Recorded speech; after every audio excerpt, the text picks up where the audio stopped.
Experts at the Thompson Center for Autism and Neurodevelopmental Disorders in Columbia explain the autism spectrum and how it affects each of those living with the disorder differently. Anna Lockman works at the center. Lockman explains 50% of children living with autism will wander. According to CNN, wandering is the leading cause of death among children living with autism. Lockman says many children are drawn to water or tend to fixate on one particular subject. She explains anytime a child living with autism goes missing, the first place to check should be bodies of water. Lockman explains the different types of wandering. So there's goal-directed wandering, where it's like, I want to get something. There's fleeing, which is, I don't want to be in this particular situation. I don't want to be here. I don't want to do this.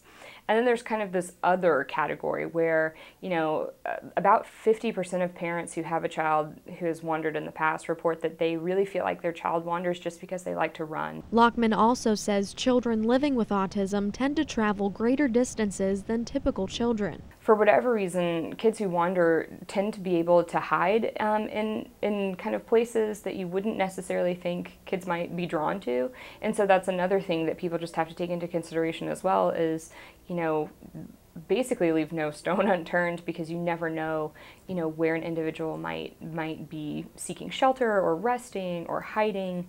You just never know. She explains between 2009 and 2011, drowning accounted for 91% of accidental deaths in children 14 and under who had wandered away.